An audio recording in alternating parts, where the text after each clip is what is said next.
My husband walked into his family's annual corporate gala with his executive assistant on his arm, introducing her as his future wife to everyone.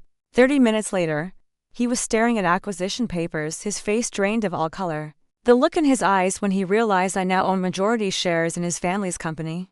Absolutely priceless. Before we jump back in, tell us where you're tuning in from. And if this story touches you, make sure you're subscribed because tomorrow, I've saved something extra special for you. The grand ballroom of the Astor Hotel had always been the stage for the Morgan family's annual performance of success. Crystal chandeliers, heavy as frozen waterfalls, sparkled overhead, casting a warm, buttery glow across tables adorned with elaborate floral arrangements. Orchids and roses, ranged in the company colors of navy and gold, stood like silent soldiers guarding the legacy of Morgan Financial. Large, framed portraits and company milestones were displayed on easels throughout the space, a visual chronicle for generations of Morgan dominance. In the cutthroat world of New York finance, I stood by the bar, a delicate champagne flute in my hand, watching the entrance. My heart wasn't racing anymore.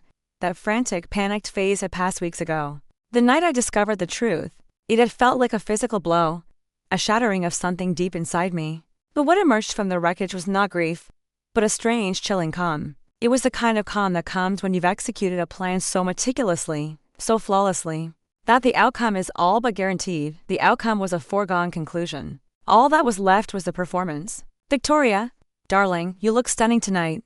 Eleanor Morgan approached, her designer gown rustling softly as she moved, a whisper of silk and money. My mother-in-law had always been the picture of understated elegance, a true doyen of Manhattan's old money society. Her silver hair was styled in a perfect chignon, her smile practiced and measured, revealing nothing but polite warmth. "Thank you, Eleanor. You've outdone yourself with the arrangements this year," I replied, kissing her cheek. The familiar scent of her signature perfume, something classic and expensive, brought a momentary pang of sadness for what was about to unfold. Despite everything, I had genuinely cared for Richard's family. They had welcomed me, in their own reserved way, into their gilded world. Eleanor studied my face, her sharp blue eyes narrowing slightly. "Are you feeling all right? You seem different tonight." "I'm perfectly fine," I assured her, offering a smile that revealed nothing. Just looking forward to the evening's announcements. The annual gala wasn't merely a celebration. It was also the stage where major company developments were shared with the extended family and key stakeholders. This year, however, would feature announcements that no one, save for me and a select few confidants, could possibly anticipate. Eleanor nodded, seemingly satisfied with my response, though I knew she missed very little. "Richard just texted. He's running a bit late.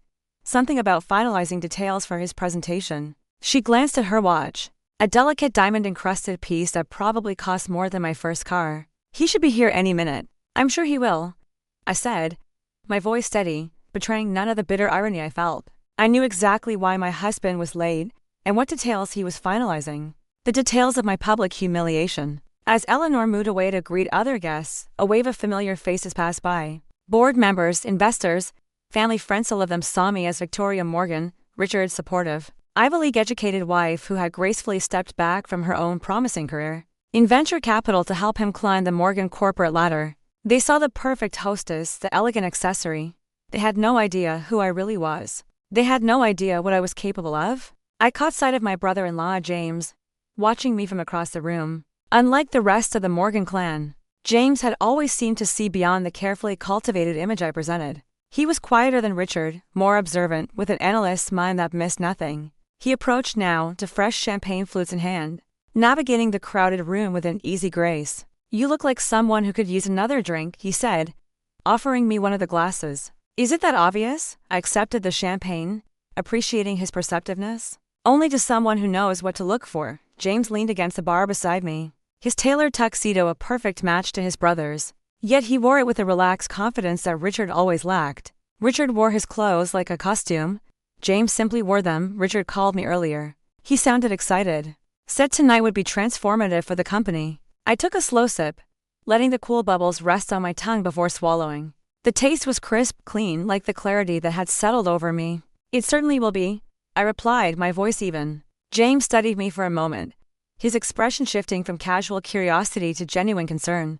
"Victoria, is everything all right between you two? I couldn't help but notice you arrived separately tonight, and lately, whenever I mention Richard, you get this look." What look? I asked, maintaining my composure, keeping my gaze fixed on the grand entrance. Like you're calculating something complex in your head. He paused, then added, like you are right now. Before I could formulate a response, a murmur spread through the crowd. The ambient noise of polite conversation and clinking glasses diminished. As the main doors of the ballroom swung open, Richard had arrived. He stood there, immaculate in his custom tuxedo, his confident smile illuminating his handsome features. It was a smile that had once charmed me. The one that made you feel like you were the only person in a crowded room. But tonight, it felt predatory. It wasn't his appearance, however, that caused the ripple of surprise among the guests. It was the woman beside him. Sophia Chen, his executive assistant of 2 years, was on his arm. Her arm was linked with his in a gesture that went far beyond professional familiarity. She wore a stunning, form-fitting red dress that stood out starkly against the sea of navy and gold. It was a declaration. Isn't that James? Began, confusion evident in his voice. Yes, I confirmed, my voice a flat, unemotional line. That's Sophia. The room's ambient noise faded further as Richard guided Sophia through the crowd. A conquering hero returning with his prize. He stopped to introduce her to key family members and business associates, his voice carrying just enough for me to read the words on his lips even from across the room. The woman who's changed my life, and then, so excited for our future together. I watched as he approached his parents. I saw Eleanor's composed expression falter for just a fraction of a second. A tiny crack in her perfect facade. Even from a distance, the tension in that brief exchange was palpable. Richard's father, Jonathan Morgan, the founder and current chairman of Morgan Financial, appeared at his wife's side. His face was an unreadable mask of stoicism as he shook Sophia's hand, a brief, dismissive gesture. He was a man who valued legacy and appearances above all else. This public spectacle would be an unforgivable breach of protocol. Victoria, James's voice cut through my observations, sharp with disbelief. What the hell is going on? I finally turned to look at him, allowing a small, knowing smile to touch my lips for the first time that evening. You'll find out soon enough, I replied, placing my now empty glass on the bar with a soft click. Your brother has prepared quite an announcement for tonight. The dinner portion of the evening proceeded with a surreal, superficial normality. Courses were served, wine was poured, and polite conversation was maintained. Though the air was thick with unspoken questions, I was seated at a table with several board members and their spouses. A deliberate choice I had made when I reviewed the seating plan earlier. I was not at the main family table, where Richard now sat with Sophia proudly at his side. If anyone found this arrangement unusual, they were too well-bred to comment on it directly. But I felt their gazes shifting between Richard and me, trying to piece together the puzzle. Had there been signs of trouble in our 7-year marriage that they had missed? Was this some sort of misunderstanding? A bizarre business arrangement they weren't privy to? The speculation was a low hum beneath the surface of the polite chatter. I let them wonder. The truth, when it came, would be far more dramatic than anything they could imagine. Throughout the meal, I ate with a steady appetite, engaging in conversation about market trends and philanthropic endeavors with the board members at my table. I was calm, focused. I was performing my role as Victoria Morgan one last time, the graceful, intelligent wife. A woman on the verge of being publicly discarded. They had no idea they were speaking to the future CEO of the company they helped govern. As dessert was being surveyed, a delicate chocolate mousse in the shape of the Morgan Financial logo, Jonathan Morgan rose to begin the formal portion of the evening. He stood at the podium, a figure of old-world authority. He spoke of company achievements, of market challenges overcome, of the enduring strength of the Morgan legacy. He recognized key contributors with practiced ease. Finally, he arrived at the main event. And now, he said, his voice resonating through the silent ballroom, I'd like to introduce my son, Richard, who has some exciting developments to share about Morgan Financial's future direction. Richard approached the podium with the swagger of a man who believed he controlled the narrative, the world, everything in his orbit. His charisma had always been his greatest asset, both professionally and personally. It was what had drawn me to him a decade ago, when we met at a charity gala much like this one. His focused attention had made me feel like the only person in a crowded room. I now understood that it was a skill he deployed, not a feeling he genuinely felt. Thank you, Father, Richard began, surveying the room with that practiced, easy charm. Morgan Financial stands at a pivotal moment in our history. The decisions we make now will define our legacy for generations to come. He continued with an overview of the company's strong financial position, his voice confident and clear. Then, he shifted his tone, making it more personal, more intimate. But before I share our exciting strategic developments, he said, pausing for dramatic effect, I want to address something of a more private nature. My moment was approaching, I reached for the sleek leather portfolio I had placed beneath my chair, my fingers closing around the cool, smooth material. It was within easy grasp. Everything was in place. As some of you may have noticed, Richard continued, his gaze sweeping the room before landing. Briefly, on me, I'm accompanied tonight by Sophia Chen, who many of you know as my talented executive assistant. He gestured toward her, and she offered a small, nervous smile to the audience, a blush coloring her cheeks. What you may not know is that Sophia has become much more than a colleague to me. She has become my partner, my confidant, and the woman with whom I plan to build a future. A hushed murmur, a collective gasp, rippled through the ballroom. Richard raised his hand slightly, a gesture requesting silence, a king commanding his court. I know this comes as a surprise to many of you, he said, his tone feigning regret. Victoria and I have been discussing our situation privately for some time, and we've mutually agreed that our marriage has run its course. We've grown apart, developed different visions for our futures. While these transitions are never easy, we're committed to handling this change with the dignity and respect that the Morgan name demands. The sheer, unmitigated audacity of his lie momentarily took my breath away. There had been no discussions, there had been no mutual agreement. The only thing mutual in our relationship had been the bank accounts I had systematically emptied. Over the past month, transferring funds into offshore investments he couldn't trace or touch. Looking to the future, Richard continued, seemingly untroubled by the shocked expression surrounding him. I'm excited to announce a restructuring of Morgan Financial's leadership.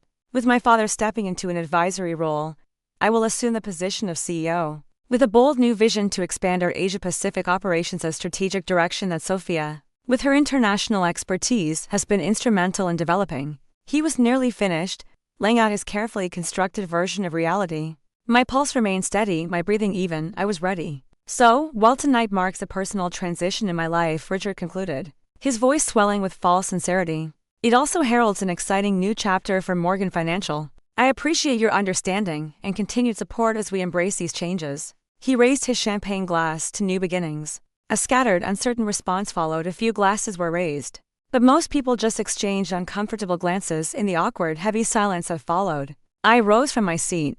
Portfolio in hand, I made my way to the podium. Every eye in the room was on me. Richard's expression flickered through a series of emotions: surprise, then annoyance, then a practiced, placating smile as he prepared to manage what he likely assumed would be an emotional, hysterical scene from a jilted wife. Victoria, he said softly as I approached, his voice low enough for only me to hear. A warning disguised as concern. This isn't the appropriate time for discussion. We can talk privately later. I smiled in response, the same cool, detached smile I had perfected over years of corporate negotiations. A smile I had set aside to support his career. Oh, I think this is exactly the right time, Richard, I said, my voice clear and calm. You've shared your announcement. Now, I'd like to share mine. Before Richard could object, before his carefully managed composure could reassert itself, I stepped to the microphone. I faced the assembled guest Morgan family, the board members, the key investors, and the corporate partners, all people who had known me primarily as Richard's wife, the supportive, smiling spouse who had gracefully stepped back from her own promising career to help him ascend the Morgan corporate ladder. They were about to be re-educated. Good evening, everyone. My voice was steady, carrying clearly through the silent, cavernous ballroom. The acoustics were perfect. For those who don't know me well beyond my role as Richard's wife, allow me to reintroduce myself. I'm Victoria Reeves Morgan, former senior partner at Criterion Ventures. Before I redirected my focus to supporting the Morgan family interests, I paused, letting the name of my old firm hang in the air. I made direct eye contact with several key board members, men I knew had followed my career before I'd married into their world. It was a subtle reminder of who I was before I became a Morgan, a decision that, in light of recent developments, I've had cause to reevaluate. Richard shifted beside me, a flicker of genuine unease finally breaking through his confident facade. His confidence was a shield, but I knew where the cracks were. He had always underestimated me. He'd seen my ambition as something I had surrendered, not something I had simply placed in reserve. He assumed that in giving up my career, I had also given up my strategic thinking, my understanding of corporate maneuvering, my killer instinct. It was a fatal miscalculation. While Richard has been focused on developing new directions for Morgan Financial, I continued, my tone even in professional and, apparently, a new personal life as well. I've been engaged in some strategic planning of my own. I opened the leather portfolio. The soft click of the magnetic clasp seemed to echo in the silent room.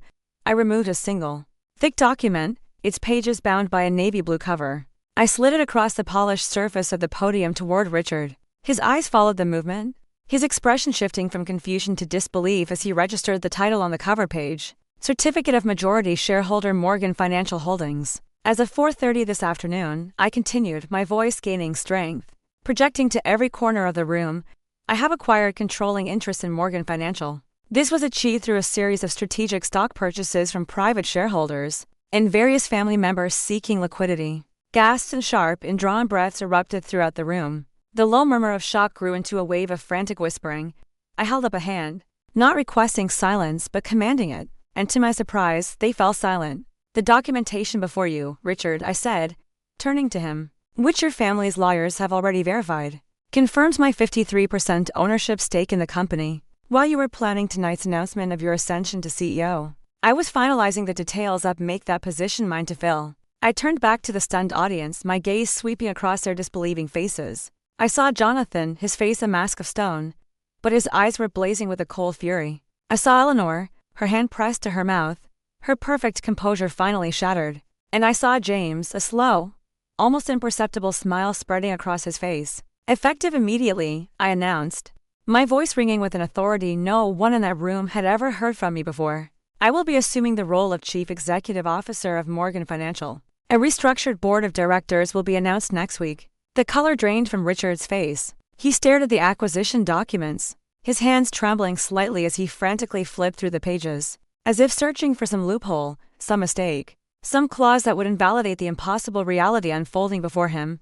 There was none. I had executed each step with meticulous, surgical precision. I had been guided by the best financial and legal minds money could buy, professionals who owed no loyalty to the Morgan family, only to their client, me. This transition may come as a surprise, I acknowledged to the room, my voice softening slightly, adopting a more reassuring tone. But I assure you, it has been carefully orchestrated to ensure the company's continued success and stability. Morgan Financial's fundamentals remain strong, and with new leadership, we have an opportunity to expand in directions that honor its legacy, while embracing much-needed innovation. Finally, I turned to face Richard directly. The microphone was still live, but I lowered my voice, making the moment feel both public and intensely private.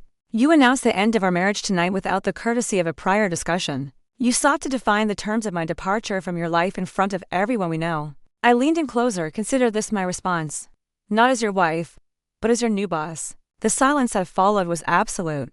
It was so profound you could almost hear the collective shock in the room, a palpable, physical weight. Richard's carefully constructed narrative, his entire world, had collapsed in the most spectacular fashion, leaving him standing beside me, document in hand, utterly blindsided by the woman he had so gravely, so foolishly, underestimated. In that moment, as I surveyed the room from Eleanor's wide-eyed disbelief to Jonathan's calculating, murderous gaze to James's barely suppressed smile, I felt something I hadn't experienced in years. It wasn't just victory. It was the pure, electric thrill of reclaiming my power, not just professionally, but personally. I had entered this room as the woman Richard was discarding.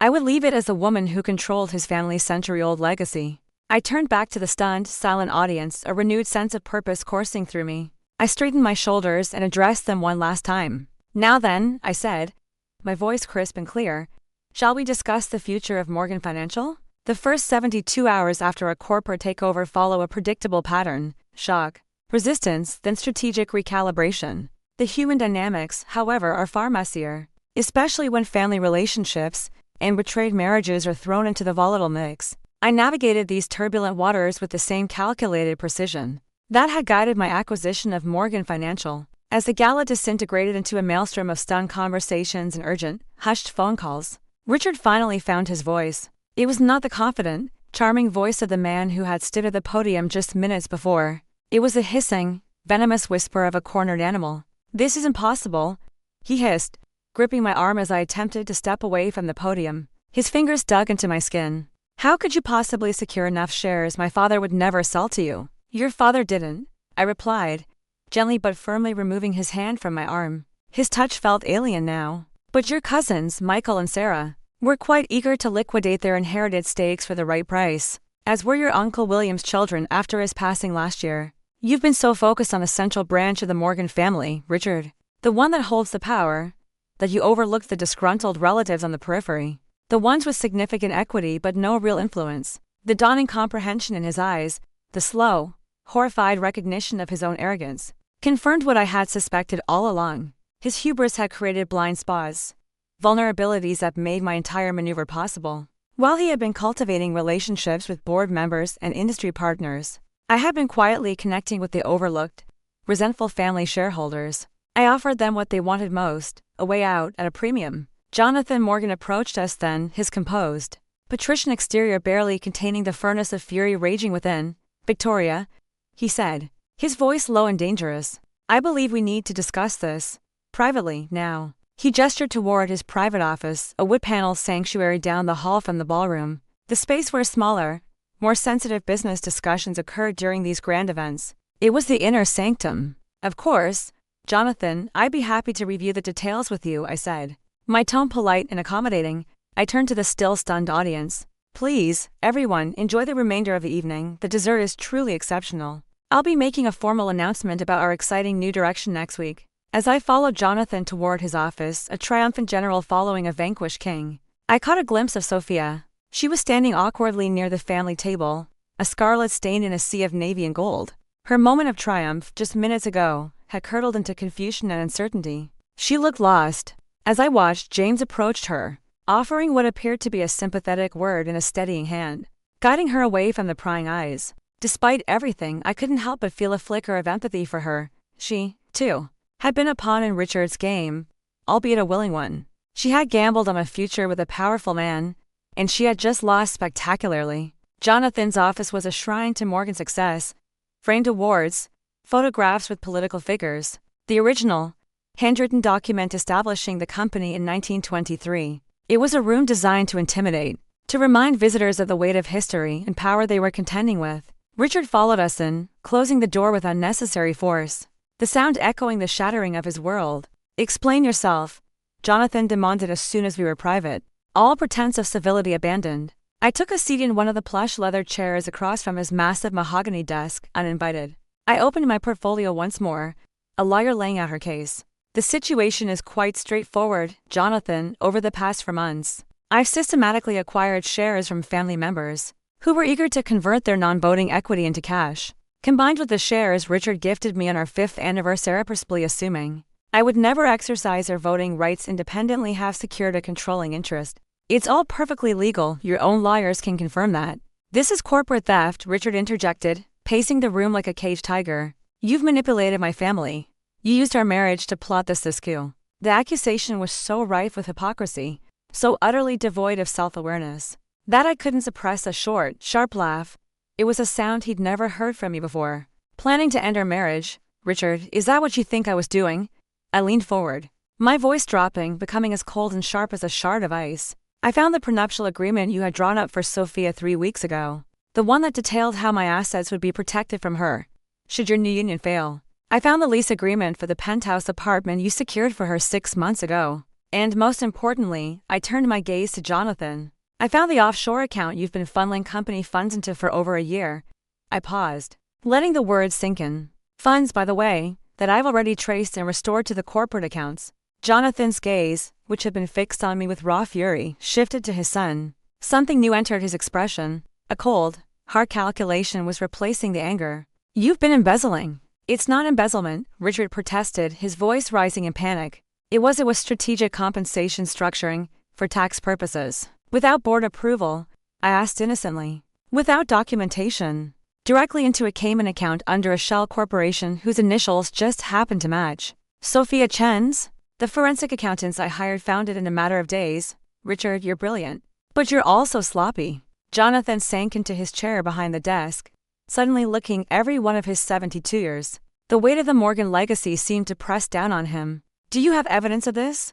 he asked, his voice barely a whisper. I removed another document from my portfolio, a detailed report. I slid it across a polished desk.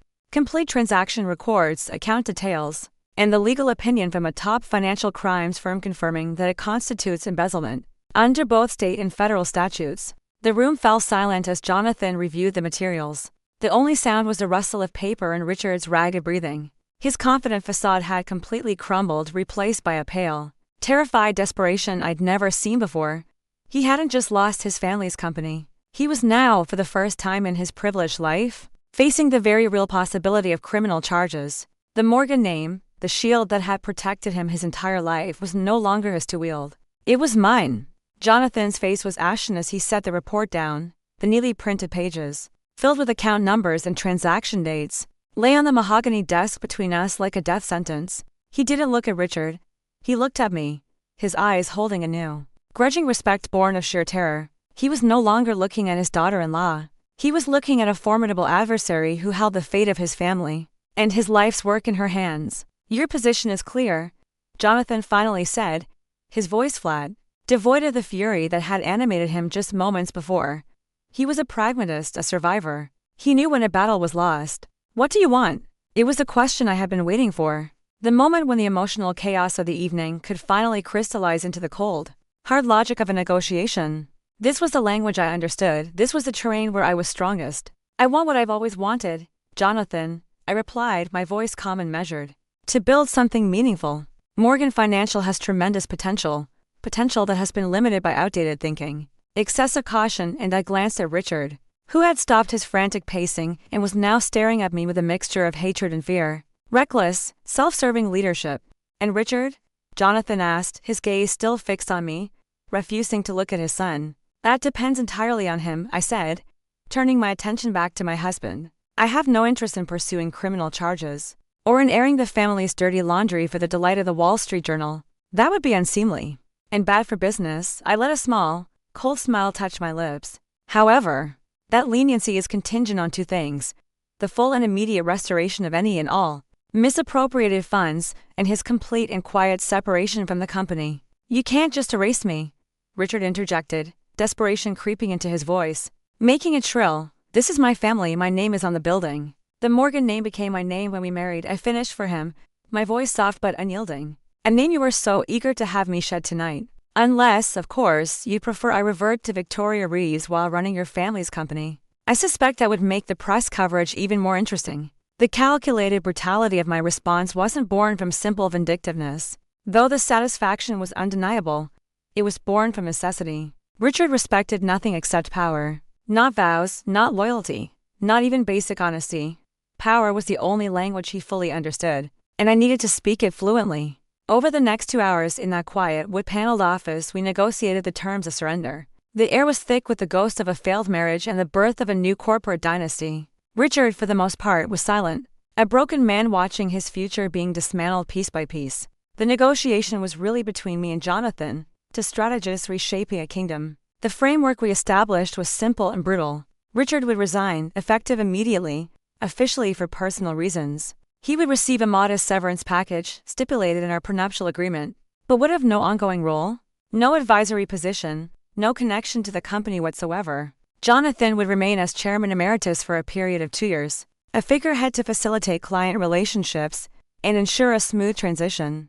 Before fully retiring, I would assume the CEO position immediately, with full operational control. By the time we emerged from the office, the gala had largely dispersed. The grand ballroom was a ghost of its former self, with only a few lingering executives and essential family members remaining, huddled in small, whispering groups. The air was thick with the fallout. Eleanor approached as Richard stormed past her, his face a mask of thunder, heading for the exit without a word to anyone. He didn't look back. "What have you done?" Eleanor demanded, her voice trembling with a mixture of anger and grief. Years of practiced social grace had been stripped away, leaving behind the raw panic of a matriarch watching her family's carefully constructed world crumble. "I've saved your family's company, Eleanor," I replied, and I meant it with every fiber of my being. Richard was embezzling funds.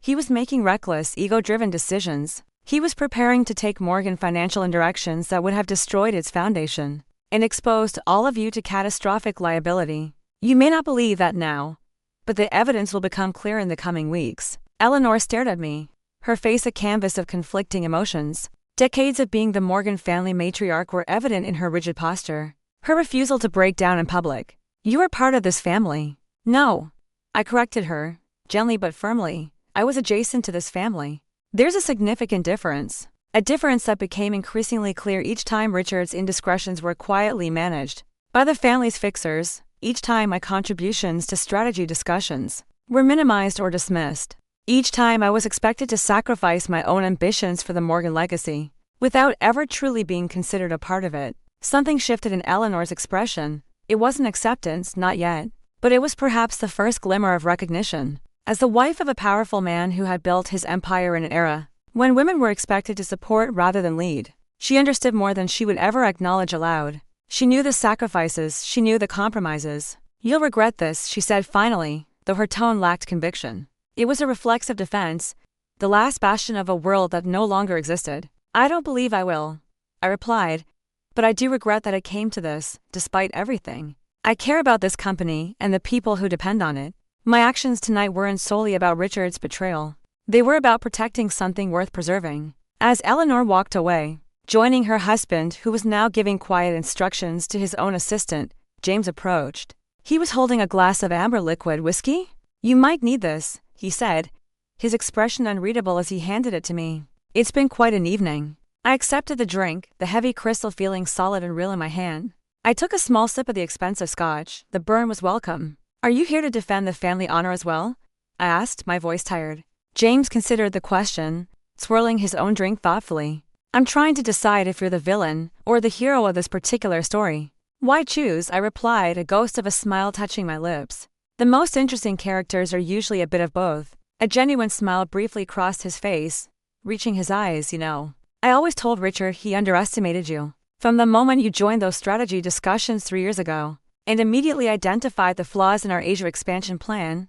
He shook his head in disbelief. "The same plan he's still trying to push through with Sophia's help." He said I was just repeating what I'd heard from my venture capital days, I recalled. The memory of Richard's casual, condescending dismissal no longer stinging. It was just a data point now, another piece of evidence in a long list of his failings. "And what do you think, James?" I asked, looking him directly in the eye. He held my gaze, his own clear and direct. "I think Morgan Financial might finally have the leadership it deserves." He raised his glass slightly. "Though I admit, I'm curious where I stand in this new regime." This was another crucial moment. I needed allies within the company, and James was the most capable, most rational member of the Morgan family. "That depends," I said, studying him carefully. "The chief operating officer position will be open once I restructure the executive team. Your financial acumen and your institutional knowledge would be invaluable, but only if you can separate family loyalty from business decisions." James raised an eyebrow, a flicker of surprise in his eyes. "You're offering me a promotion after orchestrating a coup against my own brother?" "I'm offering you a position based on merit and capability, not family connection," I countered. "That's the fundamental change coming to Morgan Financial. Performance, transparency, and accountability will be the new currency here, not bloodlines." I finished my drink, the warmth spreading through my chest. I set the empty glass on a nearby table with a soft click. "Consider it, but understand this, James, the old ways of operating are over. If you want to be part of what comes next, it needs to be on those terms, no exceptions." As I gathered my things to leave me clutch, the leather portfolio that now held the future of a financial empire caught sight of myself. In a mirrored wall of the now empty ballroom, I barely recognized the woman reflected there, not because she looked different externally, but because of the fierce, unwavering determination in her eyes. It was a look that had been absent for so long, buried under years of compromise and accommodation. Somewhere in the years of supporting Richard's career, of managing the Morgan social obligations, of gradually setting aside my own ambitions, I had lost connection with the driven, relentless woman who had once been a rising star in the world of venture capital. Tonight, she had returned, not just reclaiming what had been taken from her, but positioning herself to create something entirely new from the foundations of the old. The valet brought my car around, a sleek, unassuming sedan that was a stark contrast to the fleet of European luxury cars favored by the Morgans. As I slid into the driver's seat, my phone buzzed.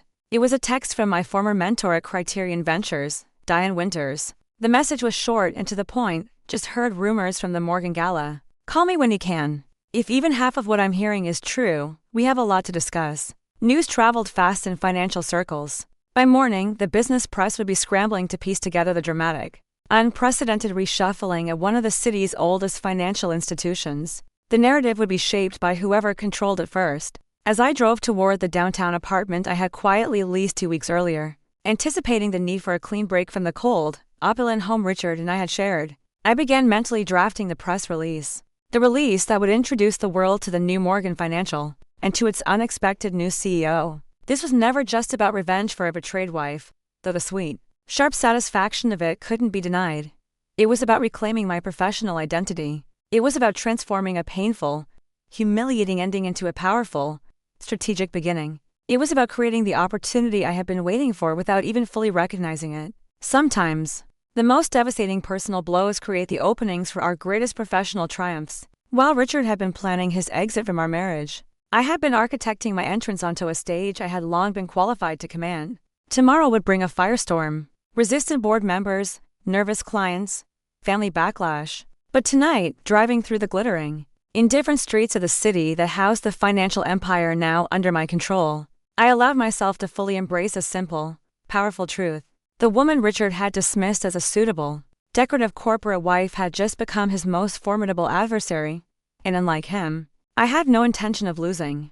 The first light of dawn was breaking over the city skyline, painting the clouds in shades of gray and pale rose. I stood by the floor-to-ceiling windows of my new apartment, a cup of black coffee in my hand, watching the financial district slowly come to life. Somewhere in that landscape of glass and steel was the Morgan Financial headquarters, 52 floors of prime real estate, housing over 400 employees. All of them would be arriving to work today to find their corporate reality fundamentally, irrevocably altered. My phone had been buzzing consistently since 5 a.m. when the first business news cycle began to churn. The official press release, which I had finalized with my PR consultant at 2 a.m., had gone out at midnight. It was strategically timed to give journalists just enough hours to craft their stories before morning deadlines, ensuring I controlled the initial narrative. By now, the news of Richard's abrupt personal leave of absence and my ascension to leadership was front page news on every major financial publication. Morgan Financial undergoes historic leadership change, read one headline. Victoria Reeves Morgan takes helm after husband's sudden departure, announced another. My favorite, from the most respected financial journal in the country. Cut straight to the heart of the matter, venture capital veteran reclaims career to lead Morgan Financial into new era. They had no idea about the personal betrayal that lurked behind the corporate maneuvering that would undoubtedly leak out in time. In whispers and rumors, but the core narrative was already taking shape. This wasn't just a messy family power shuffle. It was a strategic repositioning of a valuable, if stayed, institution under leadership better qualified to guide its future. At precisely 7:30 a.m., my phone rang with the call I had been both expecting and preparing for. Lawrence Winters, chairman of the Morgan Financial Board of Directors and Richard's most steadfast, deeply entrenched ally. Victoria, he began, dispensing with any preamble or professional courtesy. His voice was cold and clipped. I've scheduled an emergency board meeting for 9 a.m. to address this situation. Your presence is requested. Good morning, Lawrence, I replied, my tone deliberately calm and pleasant. A stark contrast to his, I was anticipating your call. However, as you'll find in the corporate bylaws, Article 3, Section 4, emergency board meetings require a minimum of 24 hours notice, unless called by the CEO or a 2/3 majority of the board, as I haven't called one, and I doubt you've managed to secure a supermajority overnight. I'm afraid your 9 a.m. meeting is invalid. A long, heavy pause followed on the other end of the line. I could almost hear the gears turning in his head as Lawrence absorbed the implication. I hadn't just taken over the company. I had already thoroughly reviewed the governance documents. I was prepared for this predictable, old guard attempt to outmaneuver me. This is highly irregular, he finally said, his tone hardening. The board needs to evaluate these developments and ensure that proper corporate governance is being maintained. I couldn't agree more about the importance of governance, Lawrence, I replied smoothly. Which is why I have already scheduled a comprehensive board meeting for tomorrow at 10 a.m. You'll find the agenda in your inbox, along with a package of supporting documentation regarding our current position and my proposed strategic direction for the company. Another lengthy pause. I could picture him sitting in his leather-bound study, his world tilted on its axis. Victoria, let me be direct. Many of us have serious concerns about this transition. Richard has been groomed for this leadership role for 15 years, and I've been observing his preparation from the closest possible vantage point, Lawrence. I cut in, my tone still measured but now infused with a new firmness.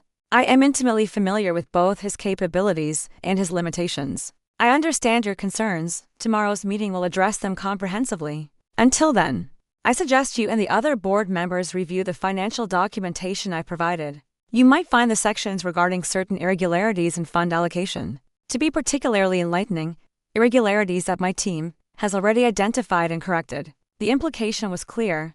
A velvet glove threat. I knew about Richard's financial improprieties, which meant the board had either overlooked them or, worse, remained ignorant of them. Either scenario placed them in a precarious, legally vulnerable position. Their fiduciary duty was at stake. "We'll convene tomorrow as you scheduled," Lawrence conceded, his voice tight with barely concealed rage. The battle was far from over. But the first skirmish was mine. After ending the call, I dressed with particular care. I selected a tailored navy suit, the color of power and stability, paired with a simple silk blouse. It was a suit that projected both authority and an unassailable professionalism. Today would be my first appearance at Morgan Financial as its CEO, not as Richard's wife. Every detail, from my attire to my demeanor to the precise timing of my arrival, would communicate my readiness for this role. The company's security team met me in the private underground parking garage, their usual stoic expressions betraying a subtle flicker of surprise at escorting me, rather than Richard, to the executive elevator. The head of security, a former NYPD detective named Frank, simply nodded at me. "Good morning, Ms. Morgan." "Good morning, Frank," I replied. The private elevator whisked me silently to the executive floor.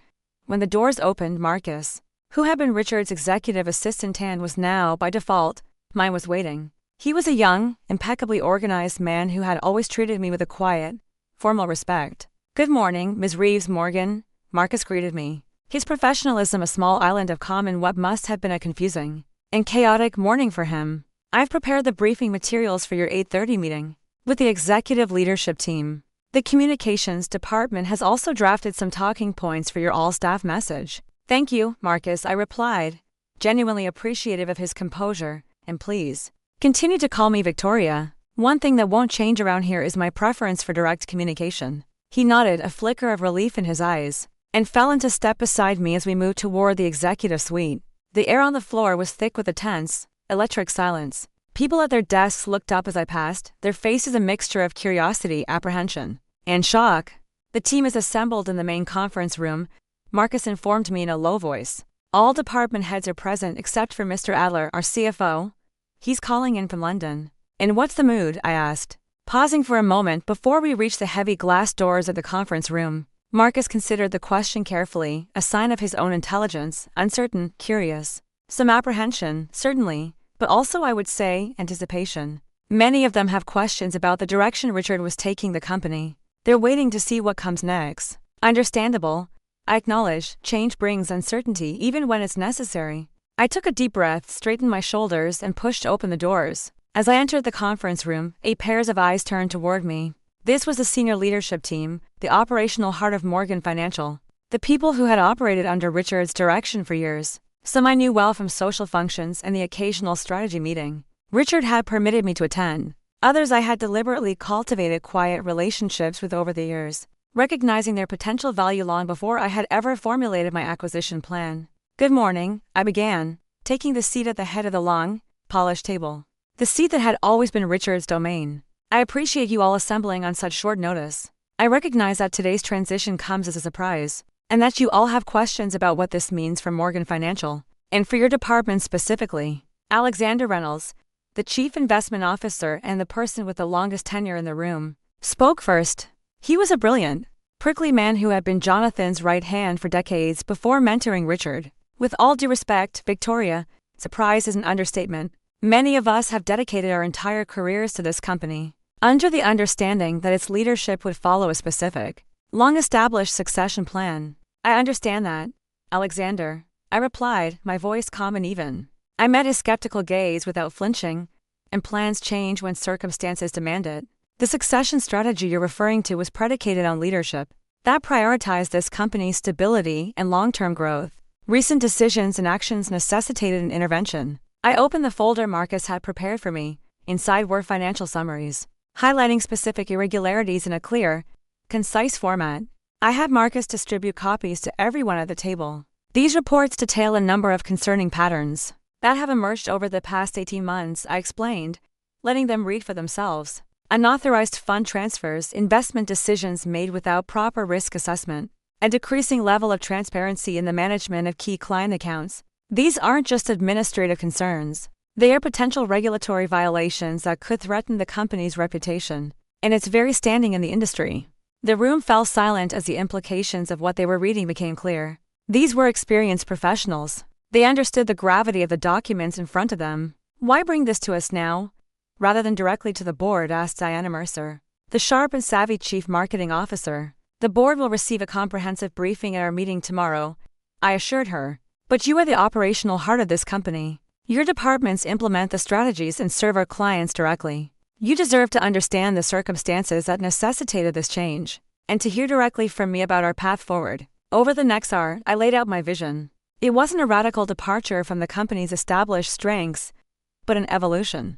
An evolution that would honor its foundation, while aggressively adapting to changing market realities. I spoke of targeted technology investments to streamline operations, of strategic partnerships with fintech innovators to broaden our service offerings, of expanding our ESG capabilities to meet the growing demand from a new generation of investors. I addressed specific concerns from each department head, acknowledging the challenges of the transition. I made it clear that their performance and their commitment to the company's future would be the only metrics that mattered under my leadership, not personal relationships, not historical allegiances. Your positions are secure, based on your contributions to this company, I emphasized, looking each of them in the eye. I have no interest in cleaning house or installing a new team of my own. What I do expect, and what I will demand, is your full cooperation and your adaptation to a more transparent, more accountable, and more innovative approach to our operations. By the time the meeting concluded, the initial shock in the room had given way to a cautious, professional engagement.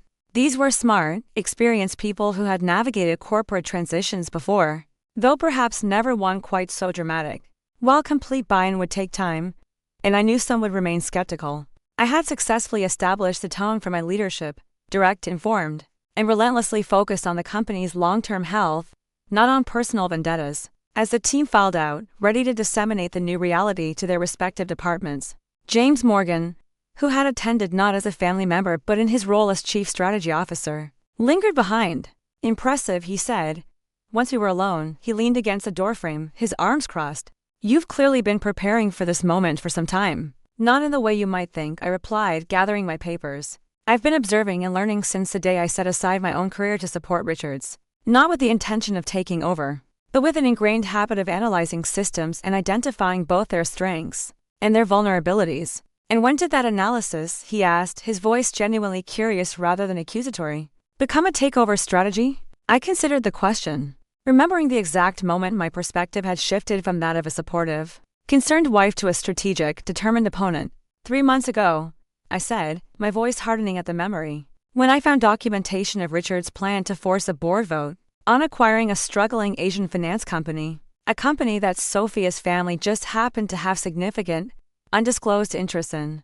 The acquisition made no strategic sense for Morgan Financial, but it would have effectively bailed out her family, while giving Richard a personal foothold in Asia that he could control independently of the board. James's expression darkened. The Meridian Group acquisition proposal. He presented it to the strategy committee as a market expansion opportunity. It was self-dealing, James, I said, my voice sharp. Potentially illegal self-dealing that would have exposed this company to massive liability, while depleting our capital reserves during a volatile economic downturn. That's when I decided to move against him. I met his gaze directly. That's when I decided to protect Morgan Financial from Richard, from his increasingly reckless decisions, from the damage his personal and professional choices were inflicting on an institution that employs hundreds of people and manages billions of dollars in client assets. I gathered my materials. The fact that he was simultaneously planning to humiliate me and end our marriage was merely a secondary motivation, though I won't deny it provided a certain clarity about how to proceed. James nodded slowly, processing the information. The last piece of the puzzle clicked into place for him. This wasn't just a scorned wife's revenge. It was a preemptive strike to save the company from a reckless leader. His family loyalty was warring with his business acumen, and from the look on his face, his business acumen was winning. You know the board won't simply fall in line tomorrow, he said, pushing himself off the doorframe. Even with this information, Lawrence has already been calling members individually, building opposition. He's framing this as a hostile, emotionally driven takeover. I expect nothing less, I acknowledged, which is why I've prepared comprehensive documentation of not just the Meridian Group proposal, but a dozen other strategic missteps, governance failures, and financial irregularities that occurred under Richard's leadership. Issues the board either missed or, in some cases, chose to ignore. I looked at him pointedly. Their fiduciary duty to the shareholders will ultimately outweigh their personal loyalty to your brother, especially when their own personal liability is at stake. No one wants to be named in a shareholder lawsuit. As I walked through the executive floor toward my new officer Richard's former domain, with its commanding corner views of the city. Employees watched me with a mixture of awe and trepidation. I made a point of greeting several by name, having studied the organizational chart thoroughly in preparation for this day. Small gestures of recognition of humanity were crucial in moments of great upheaval. They needed to see a leader, not just a conqueror. Marcus followed me, a tablet in his hand, already updated with new schedules and priority items requiring my immediate attention. Despite the maelstrom of corporate drama, the machinery of business ground on. Your 10A M is with the legal team regarding transition documentation. Marcus informed me as we entered the CEO's office. The space felt cold and impersonal, decorated in Richard's preferred style of aggressive modernism, creme black leather, and abstract art that was more expensive than it was interesting. After that, the communications director needs 5 minutes to review the all-staff message. Your first major client call is scheduled for 2 p.m. Harold Jenkins from Momentum Capital has requested a personal update on the situation. Excellent, I nodded, setting my portfolio on the massive glass desk. A desk that had been Richard's just yesterday. Thank you, Marcus. Please add one more item to this morning's agenda. I'd like the facilities team to come up and remove all personal photographs and effects from this office immediately. Have them packed and delivered to Mr. Morgan's new residence. I paused. He does have a new residence, doesn't he? The penthouse apartment. Yes, Marcus confirmed, making a note without looking up. His discretion was admirable. Anything you'd like brought in to replace them? I glanced around the space that symbolized both the culmination of my strategic maneuver and the beginning of a profoundly challenging new chapter. The walls were adorned with pictures of Richard with a senator, Richard on a sailboat, Richard accepting some meaningless award. It was a monument to his ego. Not yet, I said, for now. I prefer to start with a clean slate. As Marcus departed, I allowed myself a single moment alone in the quiet of the executive office. The panoramic view was breathtaking. A God's eye perspective of the city, where I had once been a rising star, before I had willingly, naively, redirected my ambition to support Richard's. The irony wasn't lost on me in his attempt to discard me, to cast me aside as irrelevant. He had inadvertently created the perfect circumstances for my professional resurrection. I opened my laptop to review the day's priorities, but my gaze fell on a small notification in the corner of the screen. An email had just arrived from Diane Winters, my former partner and mentor at Criterion Ventures. The subject line was simple: welcome back to the game. A genuine smile, the first of the day, crossed my face. I clicked to open it, ready to reconnect with the professional network I had maintained quietly, but diligently. Over the years, these were relationships built on mutual respect and proving competence, not on social obligation or marital ties. They would prove invaluable as I began the arduous task of reshaping Morgan Financial's future. Richard had assumed that in stepping back from my career, I had surrendered my professional identity entirely. He believed I had become what he wanted me to be, a beautiful, intelligent accessory for his life. Like so many of his assumptions, this one would prove to be catastrophically wrong. The path ahead would be fraught with challenges. The resistance from the old guard would be substantial, the scrutiny from the press and the market intense. But as I began responding to the first of many urgent matters awaiting the new CEO's attention, one thing was absolutely clear. Victoria Reeves Morgan had not only reclaimed her place at the executive table, she now sat at its head, prepared to transform a crisis of betrayal into a triumph of vision. The company Richard had expected to lead away from me was now mine to reshape, and reshape it. I would.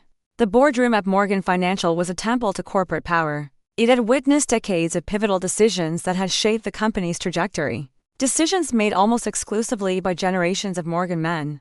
The long, polished mahogany table, gleaming under the recessed lighting, had reflected the faces of men who had built, expanded, and defended this financial empire. Today, it reflected the tense, weary expressions of 12 board members as they processed the comprehensive and damning presentation I had just delivered. The silence that followed my final slide was heavy and complex. It was filled with the shock of discovering the extent of Richard's financial improprieties, the rapid calculation of personal and legal implications, and the reluctant, dawning recognition that the company's future now rested in the most unexpected of hands. Lawrence Winters, his face a grim mask, finally broke the silence. He chose his words with the careful precision of a man navigating a minefield.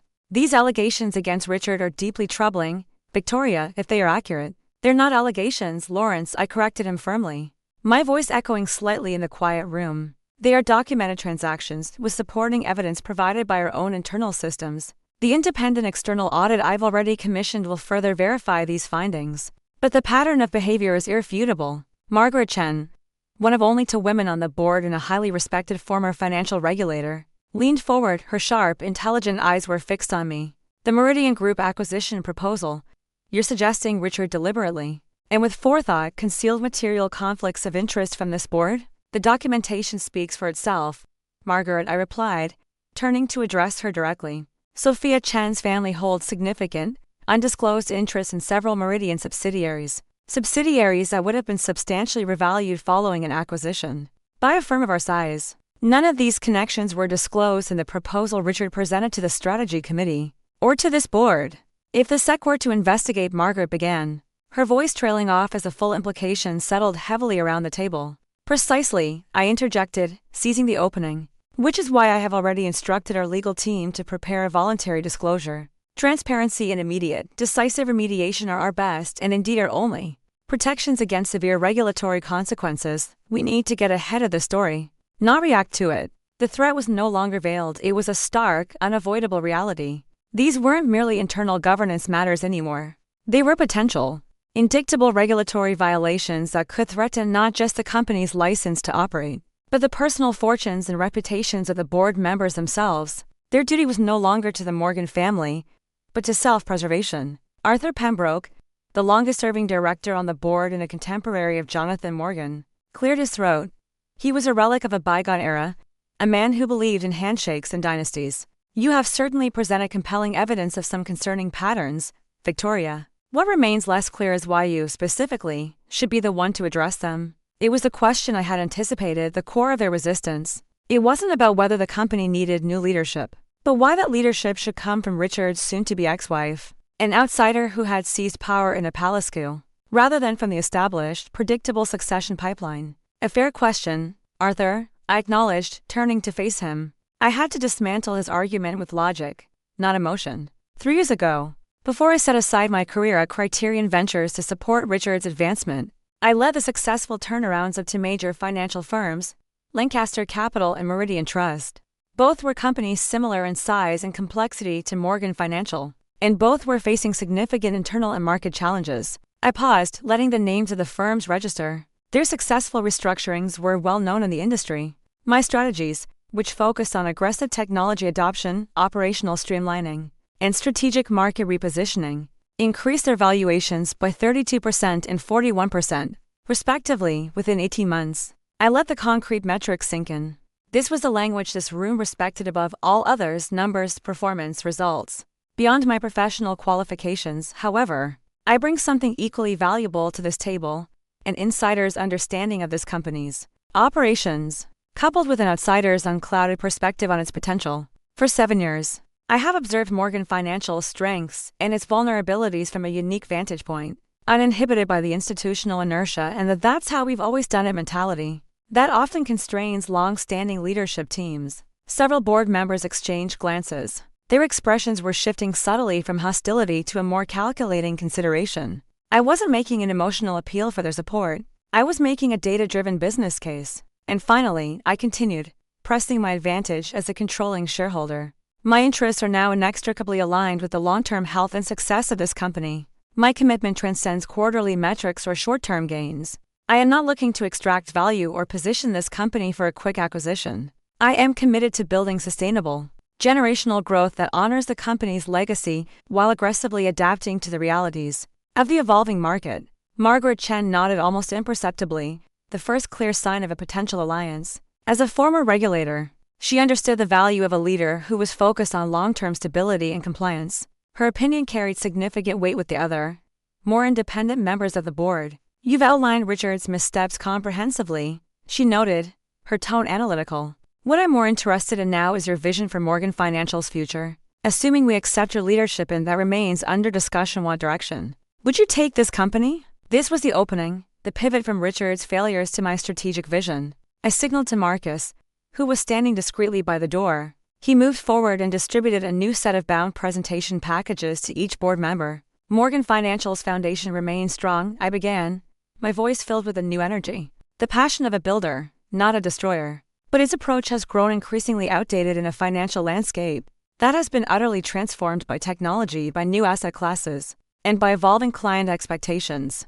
While our competitors have been innovating, we have been relying on legacy relationships and traditional services that are gradually but inevitably eroding in profitability. For the next 30 minutes, I laid out a comprehensive, multi-phase vision for the evolution of Morgan Financial. It was not a radical departure from its core strengths, but a strategic repositioning that would leverage its established reputation, while expanding into new, high-growth sectors. I spoke of targeted technology investments to create a best-in-class digital client experience. I outlined strategic partnerships with innovative fintech companies to broaden our service offerings. I detailed a plan to build out our ESG capabilities to meet the massive, growing client demand for responsible and sustainable investment options. I presented a roadmap for streamlining operations to improve margins, without sacrificing the quality of service that was the hallmark of the Morgan name. This transition won't happen overnight, I concluded, looking at each board member in turn. But the framework is clear.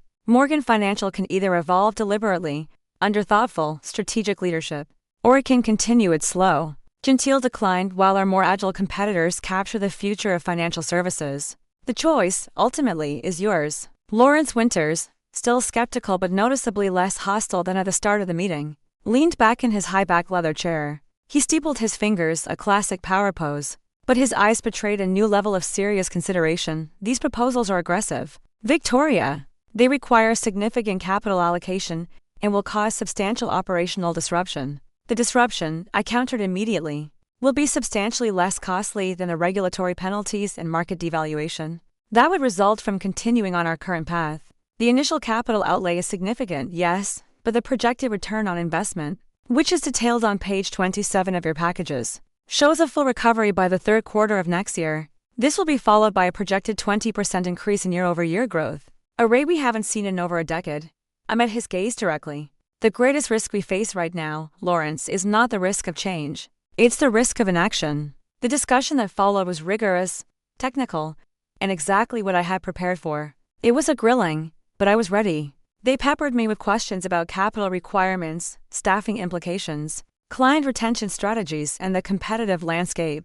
I addressed each one with specific data, financial models, and clearly articulated rationale. I demonstrated not just a grand vision, but a granular understanding of the practical implementation pathways. I wasn't just a strategist, I was an operator. This was a crucial distinction, and I could see it registering on the faces around the table. 3 hours later, a lifetime in the tense, airless confines of that boardroom, the board emerged with a formal resolution. By a vote of 7-3, with 2 abstentions, Victoria Reeves Morgan was confirmed as the Chief Executive Officer of Morgan Financial. She was given a clear mandate to implement the strategic vision she had presented, with regular, rigorous reporting requirements to track progress against a set of mutually agreed-upon metrics. It wasn't universal support. The 3 no votes were Lawrence and 2 other old guard directors, cronies of Jonathan and Richard. The abstentions came from directors who were too cautious to commit, but too intimidated by the evidence I presented to openly oppose me. But it was more than enough. It was a sufficient endorsement to legitimize my position beyond the technical control established through share ownership. The path forward would still face resistance, but now I had both the authority and the institutional backing to navigate it effectively. As the directors filed out of the room, their faces a mixture of exhaustion and grudging acceptance, Margaret Chen lingered behind. That was impressive navigation, she observed once we were alone, her tone crisp and professional. You anticipated every objection before it was even raised. I spent 7 years observing how decisions are made in this building, I replied, a wave of fatigue washing over me now that the adrenaline had begun to fade. The dynamics may change, but the fundamental concerns remain consistent: profitability, risk management, competitive positioning, and the personal implications for the men making the decisions. Margaret allowed a small, wry smile. All true. But there's another factor you handled particularly well, though it was never explicitly discussed. The gender dynamic, I acknowledged, nodding. The unstated, ever-present concern in a room like that a woman's leadership, particularly under these intensely personal circumstances, might be driven by emotion rather than by logic. Precisely, she said. You demonstrated remarkable, almost chilling, discipline in keeping the focus entirely on business fundamentals, rather than on personal vindication. She gathered her materials, her movements precise and efficient. That discipline will serve you well in the months ahead. The scrutiny you'll face as a female CEO, particularly one who replaced her husband under these circumstances, will be intense, and it will often be unfair. I'm well aware, I assured her, but scrutiny creates opportunity, especially when you can consistently exceed the lowered expectations it often represents. As Margaret departed, James entered from the adjoining conference room, where he had been observing the proceedings. On a closed-circuit feed, he looked impressed. "Congratulations, CEO Morgan," he said, a hint of genuine admiration in his voice. "You've accomplished what 3 generations of non-Morgan executives have failed to achieve, convincing the old guard that someone from outside the direct family bloodline could effectively lead this company. Technically, I still carry the Morgan name," I reminded him with a slight, weary smile. "For now," he acknowledged, his expression thoughtful. "Though I imagine that might be subject to change given the circumstances. One transition at a time," I replied, corporate restructuring before personal rebranding. We moved to my office, which now felt slightly less like foreign territory. Marcus had already prepared a new set of materials for the all-staff communication, scheduled for that afternoon. Confirming my leadership with the board had been crucial, but translating that into organizational alignment would be an equally challenging, and perhaps more important, task. The soul of a company resides not in its boardroom, but with its people. The executive team is assembled in the main conference room, Marcus informed me as we entered. They are expecting guidance on departmental transition plans following the board's decision. I nodded, reviewing the talking points for both the leadership team and the broader staff communication. That would follow. Any word from Richard? His attorney contacted our legal department about retrieving his personal items from the office, but he hasn't attempted any direct communication with anyone on the executive floor. Marcus reported security confirms he has not entered the building. "And Sophia?" I asked. "She submitted her resignation via email this morning. HR is processing her departure paperwork." The efficiency with which the corporate machinery processed personal drama was almost comical. Relationships were untangled, responsibilities reassigned, access revoked all through standardized protocols that reduced the beautiful, messy complexity of human life to a series of administrative procedures. "I'd like to speak with the executive team alone initially," I instructed Marcus. "Give me 20 minutes before you bring in the other department heads for the broader communication planning." In the conference room, the same leadership team that had assembled in a state of shock the day before now awaited direction with a new, sober understanding of the company's situation. Their expressions ranged from cautious optimism to guarded neutrality, a significant improvement from the overt skepticism that had greeted my initial appearance. "The board has confirmed my appointment as CEO," I began, without preamble, "with a clear mandate to implement the strategic vision I shared with you all yesterday. This officially transitions us from a period of crisis management to one of forward planning. I need each of you to begin developing department-specific implementation strategies, aligned with the overall direction outlined in the materials Marcus is distributing now." Alexander Reynolds, the grizzled chief investment officer who was still processing the downfall of his longtime mentee, Richard, studied the new documents with a professional detachment.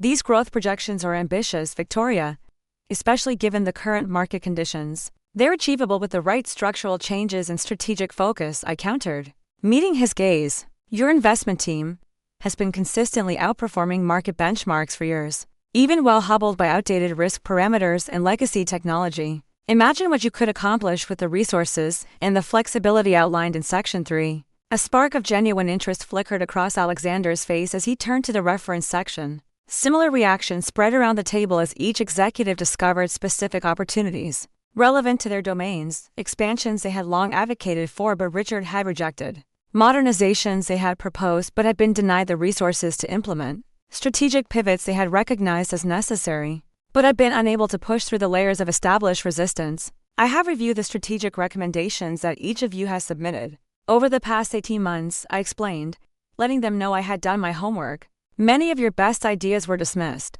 not because they lacked merit, but because they threatened established power structures or required short-term investments that would temporarily impact quarterly performance. That kind of short-term defensive thinking ends today." The energy in the room shifted perceptibly. It was a subtle change, but a significant one. These seasoned professionals were beginning to recognize that the disruption of familiar leadership might actually create opportunities for them, rather than simply posing a threat. They were moving from fear to a more calculated form of self-interest. "This transition will test every aspect of our organization," I continued, my voice steady and strong. "We will face skepticism from clients, scrutiny from regulators, and internal resistance from those who are comfortable with the established patterns. Navigating these challenges will require not just your professional expertise, but your genuine commitment to this company's evolution." Diana Mercer, our marketing chief, who had initially been among the most skeptical, leaned forward.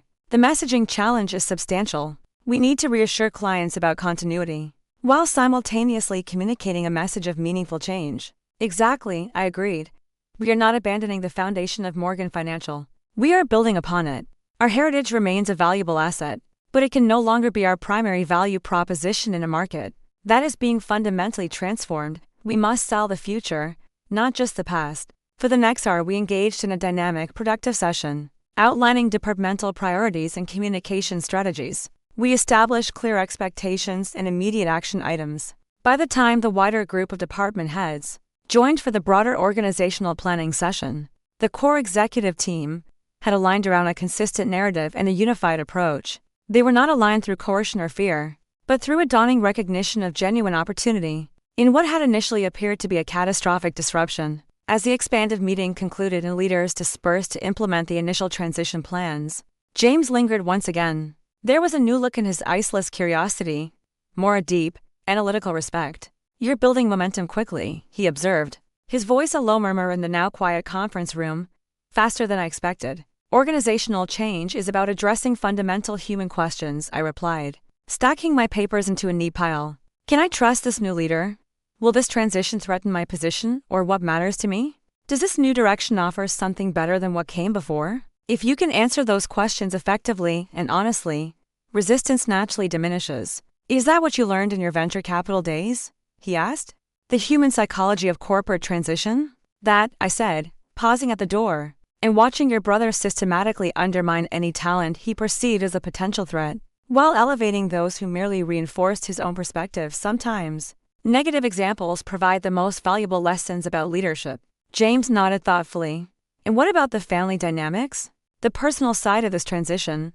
Richard may have lost his professional position, but he's still a Morgan. My parents are devastated, not just by the corporate implications, but by the public humiliation of it all." The question touched on the complex, messy entanglements I had been strategically postponing. The personal fallout couldn't be addressed with organizational charts or strategic plans. "Family reconciliation is not my priority at the moment, James," I acknowledged, my voice softening slightly. "Building a stable foundation for this company and its employees must take precedence over managing hurt feelings. That said, I have no interest in unnecessary humiliation or punitive measures beyond what is required for proper corporate governance." "Fair enough," James conceded, "though I suspect the personal and the professional will continue to intersect in ways neither of us can fully anticipate." He was right. As we parted ways, I returned to the CEO's office. It was now cleared of Richard's personal effects, a blank canvas awaiting my own imprint. The afternoon sun streamed through the windows, illuminating the city skyline and casting long shadows across the empty room. My phone vibrated with a text from Diane Winters. "Dinner tonight? Seems like you might have things to celebrate and process." "The usual place, 8 p.m. The usual place was Castelli's, a discreet, old-school Italian restaurant in Greenwich Village, where we had often gathered during my venture capital days. It was a place where major deals were celebrated, and significant setbacks were dissected with equal candor among trusted colleagues. I responded with a simple yes, recognizing the profound need for perspective from someone who knew me before I became either Richard Morgan's wife or Morgan Financial's unexpected CEO. This transition wasn't just about reclaiming professional territory or responding to personal betrayal. It was about reconnecting with the core of who I had always been, beneath the layers of roles and relationships that had temporarily defined me. That evening, Castelli's private dining room offered a sanctuary from the intense scrutiny that had accompanied my every move since the gala. The restaurant's legendary discretion had made it a favorite among financial and political elites for decades. Deals were negotiated, alliances were formed, and occasionally, careers were eulogized over impeccable cuisine and vintage Barolo. Diane Winters was already seated when I arrived.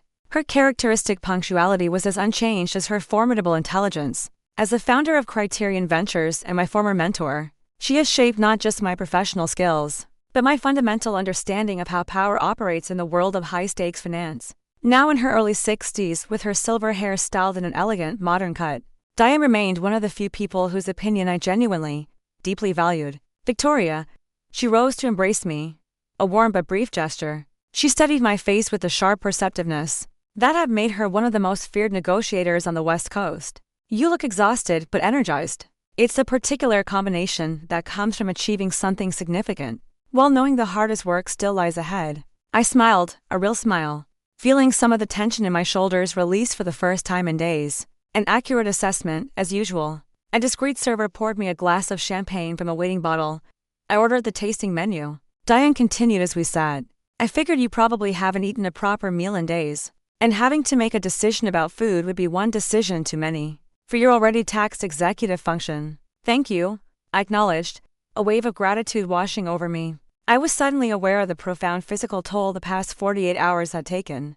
The last real meal I had was breakfast 2 days ago. And even that was just coffee and a protein bar consumed between strategy sessions. Diane raised her glass to the newly minted CEO of Morgan Financial, she said, her eyes twinkling with a fierce pride. And to Richard Morgan, spectacular. World-class miscalculation in underestimating the woman he married. We clinked glasses, the familiar ritual carrying a new and profound significance in these transformed circumstances. Now, she said, as a first-coursey delicate crudo of scallops with citrus and chili herbed.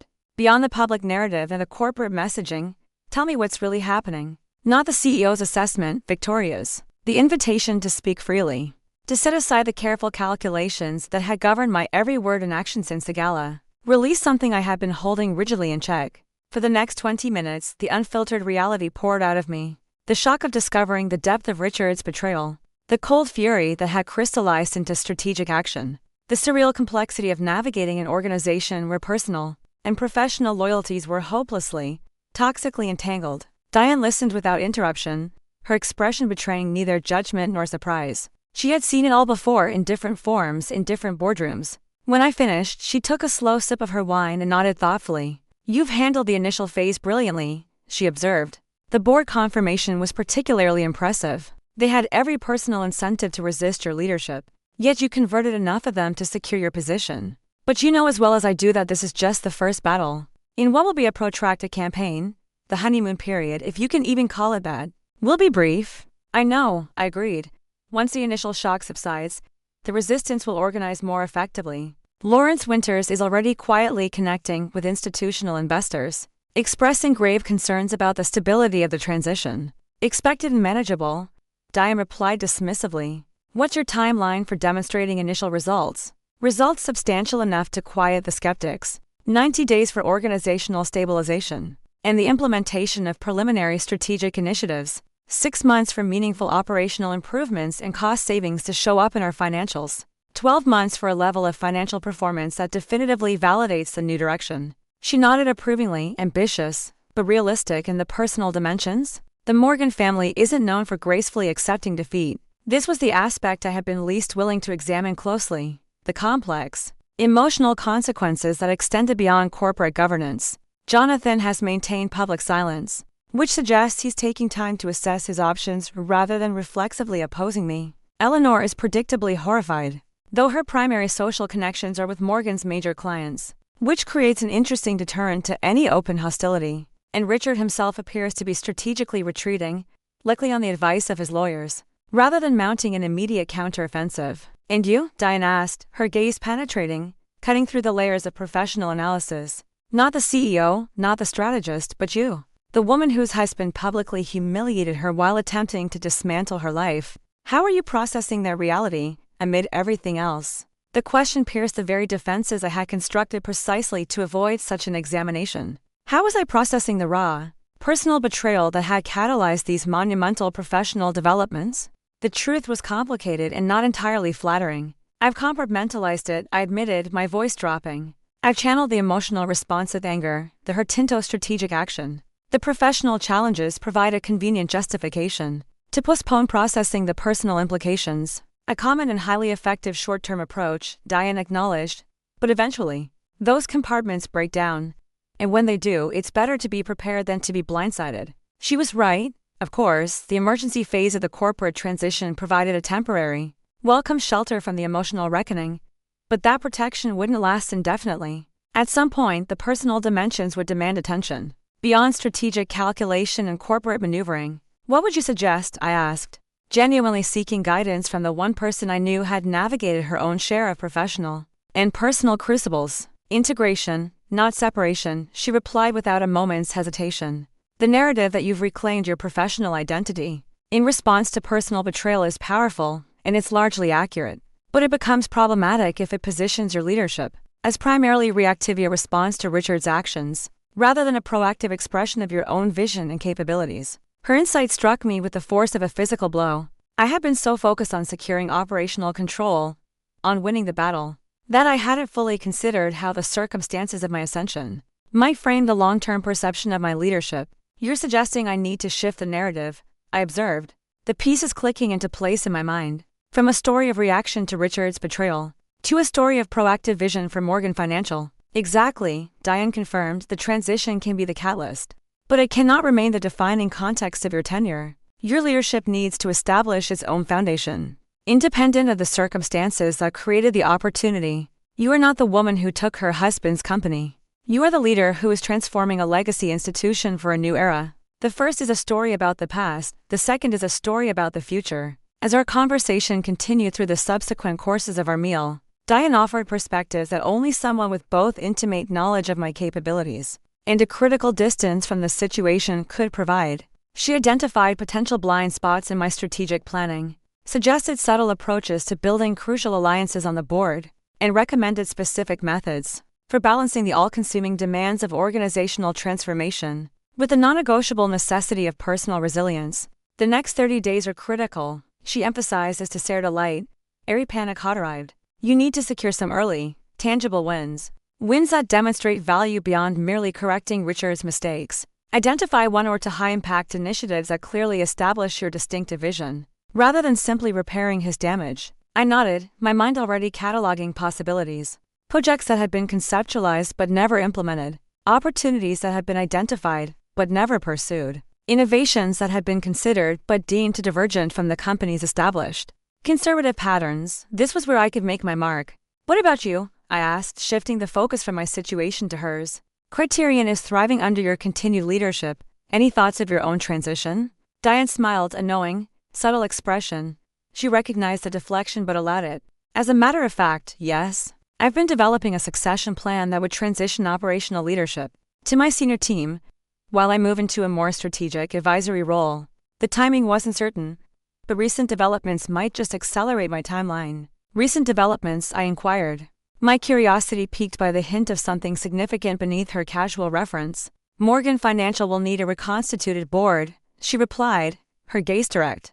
A board with members who understand both the world of traditional financial services and the dynamics of emerging market technologies. It will need independent directors with the stature and the spine to balance family interests with institutional necessities. I might know someone who fits that profile. The implication was clear and breathtaking. Diane was positioning herself as a potential board member, offering to bring her considerable expertise, her sterling reputation, and her unassailable independence to strengthen my governance structure. It was a strategic alliance of the highest order, one that would benefit us both while providing a powerful boost to Morgan Financial's credibility during a fragile transition.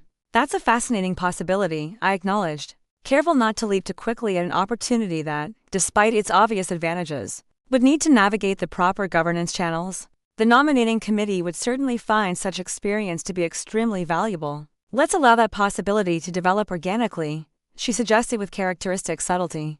For now, you focus on operational stabilization and securing those early wins. The necessary refinements to governance will follow naturally as your leadership establishes its foundation. As we concluded our dinner and prepared to return to our respective domains, Diane offered a final observation that would stay with me through the challenging months ahead. What happened at that gala wasn't the beginning of your story, Victoria. It wasn't even the most important chapter. It was simply the moment when the circumstances of your life finally aligned with the capabilities you've possessed all along. Remember that distinction as you navigate what comes next. You are not defined by the moment you took power, but by what you choose to build with it. The following morning, I arrived at the Morgan Financial headquarters with a renewed clarity about both my immediate priorities and my longer-term positioning. The executive team, assembled for our daily coordination meeting, had already begun to adapt to the new cadence of leadership, more collaborative than Richard's autocratic approach, but more decisive than the consensus-seeking that had often paralyzed the company. We've completed the preliminary client outreach, reported Diana Mercer, our marketing chief. 87% of our top-tier clients have received personal calls explaining the transition. The response has been cautiously positive, with only a handful expressing serious concerns. Excellent, I acknowledged. Let's focus on that handful. What's the common thread? long-standing personal relationships with Richard, she confirmed. Alexander, I said, turning to our chief investment officer. I want you to join Diana for follow-up conversations with each of them. They need reassurance from someone with deep institutional knowledge and technical expertise, not just relationship management. Alexander nodded, already making notes on his tablet. I've already pulled their portfolio histories and prepared comparative analyses, showing how a proposed strategic direction would benefit their specific investment profiles. This was the new Morgan Financial in action, proactive, coordinated, and data-driven. The meeting continued, with each department head reporting progress and identifying opportunities. It was clear that my leadership had unlocked a wellspring of pent-up ideas and initiatives. These were talented professionals who had been constrained by a risk-averse, ego-driven culture. Now, they were empowered. As the team dispersed, I prepared for my next meeting. But Marcus appeared with an update that momentarily disrupted my professional focus. Richard's attorney has requested a meeting to discuss the settlement terms for your divorce. He informed me, his tone carefully neutral. They're proposing next Tuesday, at their offices. The reminder of the personal complications underlying the corporate transition was a jolt. Diane had been right. The compartments were beginning to break down. The professional and the personal would inevitably intersect, requiring an integrated, not a separate, navigation. I took a moment, then responded. Contact our legal counsel and schedule it, I instructed. But make it Thursday, not Tuesday. And make it here in our conference room, not at their offices. The small assertions of control weren't merely symbolic. They established the fundamental dynamic for the negotiations to follow. Richard had initiated the dissolution of our marriage on his terms in his timing. With his narrative, the final resolution would occur on my terms in my timing, with priorities that I determined. As the day progressed, a deeper integration was occurring within me. I was no longer just a professional strategist managing a corporate takeover, or a betrayed wife navigating a painful divorce. I was experiencing the alignment of capabilities and circumstances that had been mismatched for too long. The professional skills I had subordinated to support my husband's career were now being directed toward institutional renewal. The personal strength I had channeled into maintaining a failing marriage was now being invested in creating sustainable, authentic leadership. As evening approached, my focus was interrupted by an unexpected visitor. Jonathan Morgan himself appeared in my doorway without an announcement. Victoria, he said, his tone impossible to interpret. Do you have a moment? I gestured to the chair across from my desk, my curiosity piqued. I've been reviewing the operational changes you've implemented in your first week, he began. Without preamble, along with the strategic framework you presented to the board, he paused. Your assessment of our systemic vulnerabilities is remarkably accurate, particularly regarding our technology infrastructure and client service modernization. These are weaknesses I've recognized for years, but failed to address effectively. The admission from a man known for his unwavering self-confidence was stunning. Richard's leadership was becoming increasingly problematic. He continued, his voice low. Not just the financial improprieties you documented, but his strategic judgment, his management approach. I was preparing to intervene myself before your acquisition changed the equation. Yet you supported his ascension to CEO, I observed, unable to resist the point. He's my son, Jonathan replied simply, as if that explained everything, and in many ways it did. Why are you telling me this now? I asked directly. Because Morgan Financial, he said, his voice heavy with the weight of his life's work, deserves leadership that prioritizes its long-term health over personal or familial considerations. Your actions, while personally devastating to my family, may ultimately be what was necessary to save the institution I spent my life building. He stood up, the negotiation finished before it had even begun.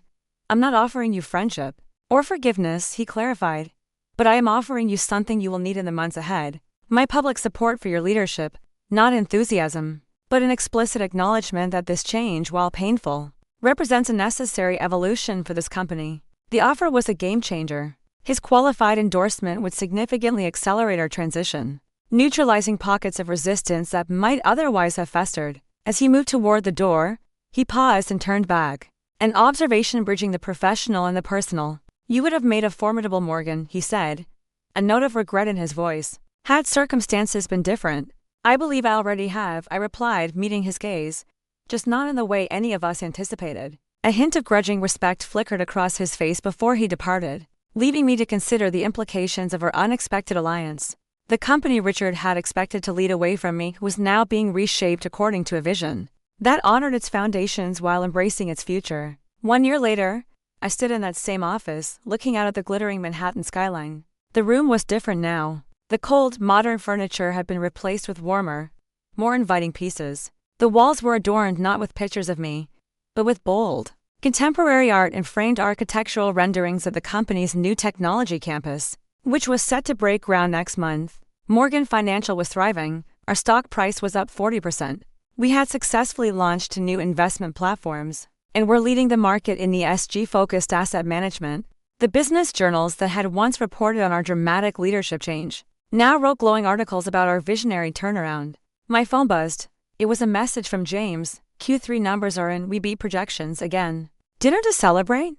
I smiled. Our professional partnership had become the bedrock of the new Morgan Financial. It was a partnership built on mutual respect, shared ambition, and a complete lack of dysfunctional family drama. The divorce from Richard had been finalized months ago. A quiet, administrative procedure. He had faded from the headlines, a footnote in the story of the company he had almost destroyed. Sophia had disappeared with him. I rarely thought of them anymore. They were part of a past that felt like it belonged to a different person. As the sun set, casting a golden glow over the city, I felt a sense of peace that had once seemed impossible. The path had been difficult, the challenges immense. But Diane had been right. The gala had not been the beginning of my story. It had simply been the moment of ignition. The moment when the woman I was always meant to be was finally, fully, unleashed. The most devastating personal losses can, indeed, create the openings for our greatest professional triumphs. And the woman Richard had dismissed had not only become his most formidable adversary, she had become the architect of her own, far more valuable, legacy.